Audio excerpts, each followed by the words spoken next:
Hello my loves and welcome back to my channel. So scarily somehow it's already at that time of year where everyone is starting to think about heading off to university, and it is one of the most exciting but equally very daunting times in your lives. I literally remember how nervous I was, and I've been getting so many messages about university and just university life that I thought I would make a whole video of all of your most frequently asked questions to hopefully make the whole thing just seem a lot less scary and also be a little guide to help you settle into uni.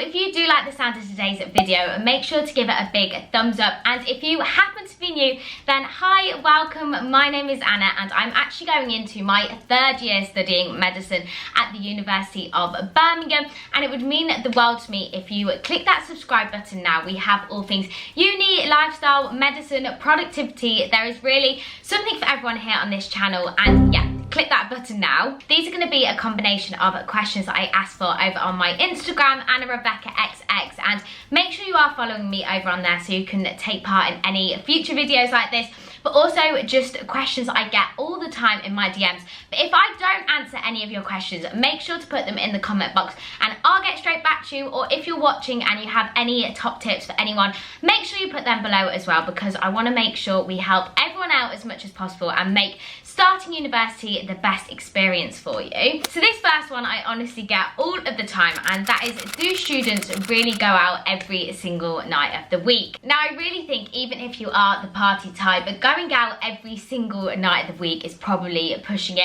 A, I don't know how you afford it. B, I don't know how you'd ever get out of bed. And C, I just don't think you'd feel very well doing that every single day. Yes, some students do go out an awful lot, and equally there are a lot of opportunities to go out, especially if you go to a big city uni. I would say there's some sort of student event probably every single day of the week, and I think this is where this misconception comes from. For me personally, even during first year, I literally went out 2-3 times a week, very max, just because, call me boring, but I really do like my sleep and really value my time in. I'm not one of those people that enjoys going out all of the time, and I enjoy it so much more if I don't go out as often. However, they are a really lovely way to meet people, go to pre-drinks, then go out with them, and especially in first year, I would make the most of those opportunities, but don't push yourself too hard. Really do how much you want to do, and you'll find that balance very quickly. This next one I also got so much, or different variants of it, and that is how to meet new people and make new friends, especially if you are shy.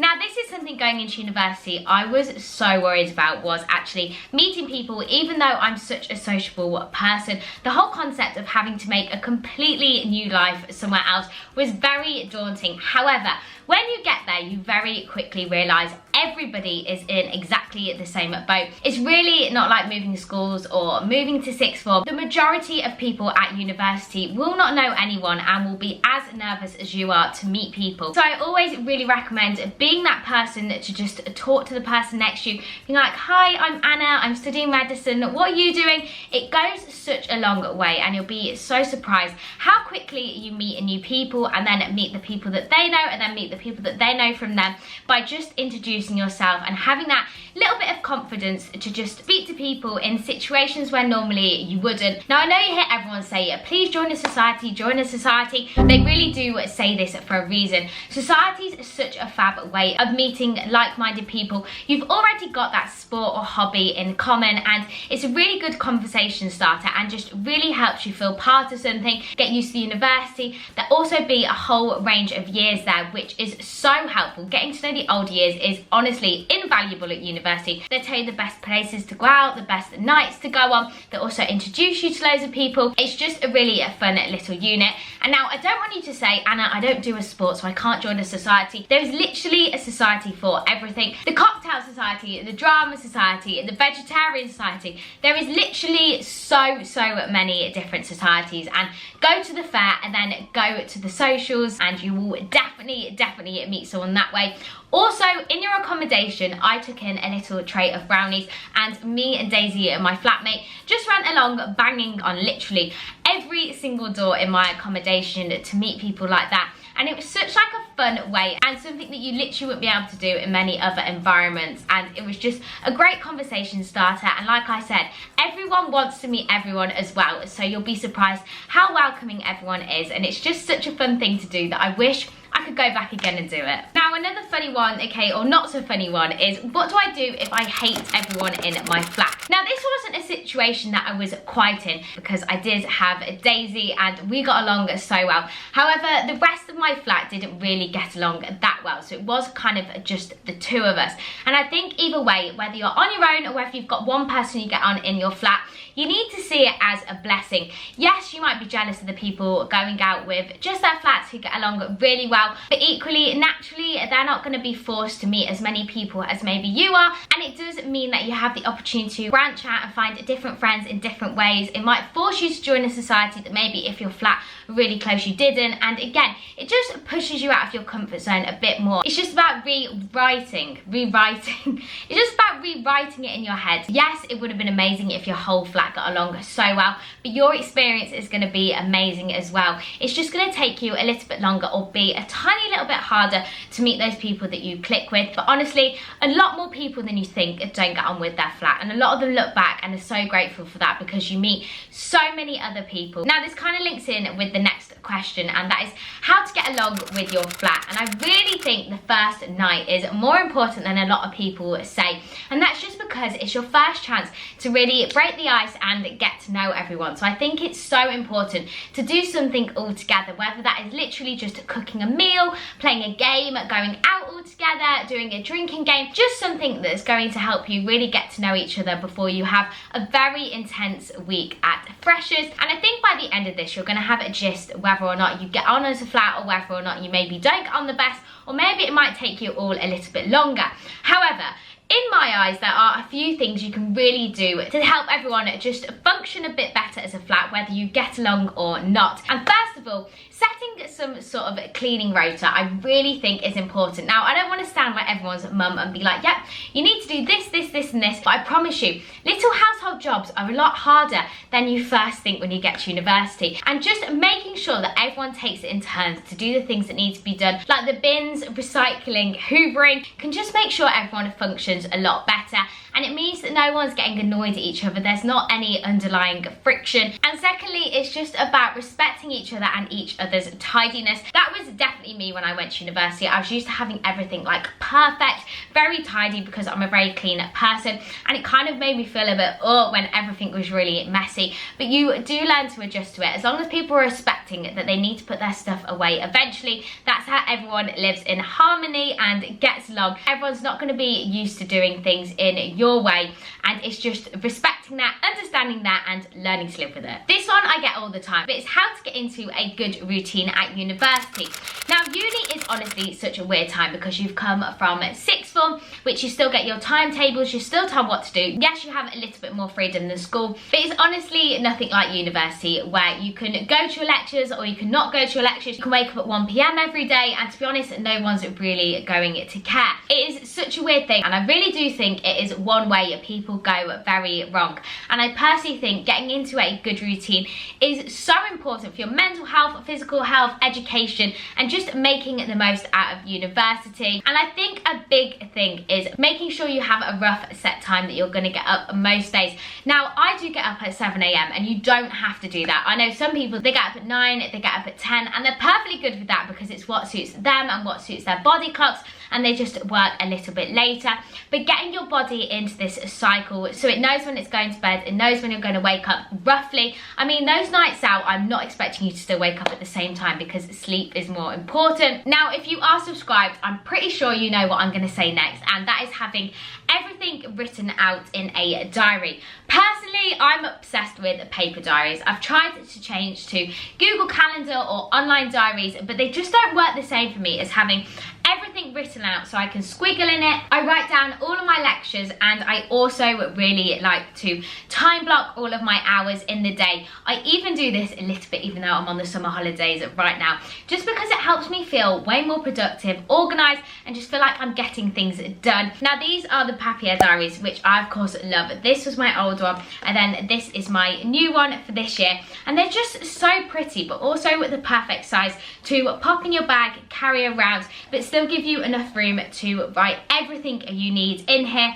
And of course I do have a little discount code which I will pop on the screen here. And my last tip for getting into a good routine is something that I've started doing pretty recently, but that is having non-negotiables. Now for me, that is exercising 3 times a week, going horse riding, and also seeing friends at least once a week. Now this might seem really simple, but on top of academics, socials, everything going on, making sure that you still fit in these things that you know make you feel good and you won't regret doing means that they are in your diary and you are not missing them. So everything else slots in around them, and it just means you can get into the best headspace to have the best routine, because a big part of having a good routine is having a routine that you enjoy, so you will feel motivated to be your most productive and get loads of stuff done. And you can't do that if you're not doing these crucial things that make you feel good. This next question I was so panicked about before going to university, and this is: how on earth do you actually write notes?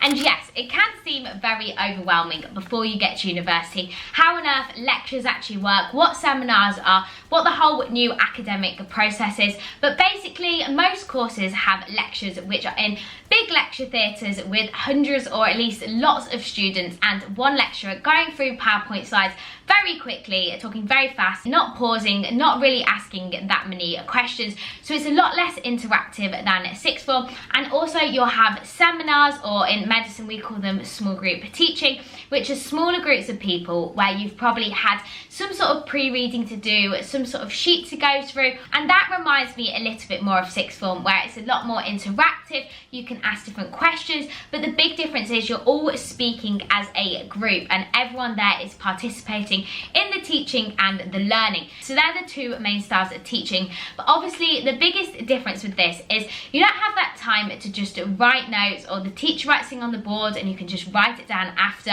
Oh no, it is honestly really different, and everyone has their own mechanisms of taking notes or getting the most out of these lectures. Me personally, I like to write flashcards from a pre-recorded lecture, so I actually don't go to any of my lectures, which is very controversial. Some people love going to them in person so that they're done and you don't spend ages doing them, whereas I love watching them on a pre-recorded system where I can just pause them, play them at different speeds, and just spend a little bit longer digesting the material. And then I just write flashcards on Anki as I go along. I'll put my whole video on how I take my notes, but this is my little mechanism and trick that has literally saved me so much time. I spent ages and ages researching the most effective mechanism of taking notes. I tried loads of different people's. I tested probably every resource there is out there, and this is what worked best for me and my style of learning. The next question is, do you feel really lonely and homesick at university? And I'm gonna be completely honest, and coming from someone who is very, very close with their family, I've literally always lived in the same area. I'm really close with my home friends, and yes, I've done a lot of traveling, but I always knew it had an end date and I was coming back. Whereas for some reason, going off to university, it felt like I was getting shipped off to university. I couldn't come back home. I was all on my own, and this did leave me feeling so lonely and very homesick, especially to start with. And it is a really horrible feeling, but the biggest piece of advice is it really does pass, and you very quickly learn little coping mechanisms that make you feel better. So for me, that is always seeing my friends, or making sure I do just have dinner with Daisy in my flat, or making dinner plans, especially dinner time. I always find that a really hard time for me personally. I know some people find it Sundays they really miss their family, but you're just going to start to recognise those times that you do miss your family more, and just little mechanisms that you can do. I always think having background noise on is really helpful. So if I'm ever on my own, I always have YouTube or some music playing, and it just makes me feel that little bit less less lonely. And I also found, especially in those first few months, it was so important to me to have a weekend planned where I knew I was going home, and it just helped me get through that little bit of homesickness, knowing that it wasn't that long till I was going to see them. And yes, some people do stay at university till Christmas. I personally am literally home every 3 weeks, and some people bang on about the fact you're not getting the full university experience. Now for me, going to university is so much more than just staying there the whole time until Christmas and not coming home. I absolutely love coming home every 3 weeks, seeing my home friends, seeing my family, seeing the countryside, and then I go back to Birmingham and have the best time. I'm so excited for you. Honestly, first year is such an exciting time with everything new, all new faces, the whole of university ahead of you, and my biggest advice is just make the most out of all of it. I know you're probably feeling really nervous, but that is literally nothing to worry about. Anyway, that is the end of today's video. If you do have any other questions at all, please put them in the comments and I will get straight back to you. And good luck everyone. I hope you have the best start to university, and I'll see you all so soon in my next video. Bye!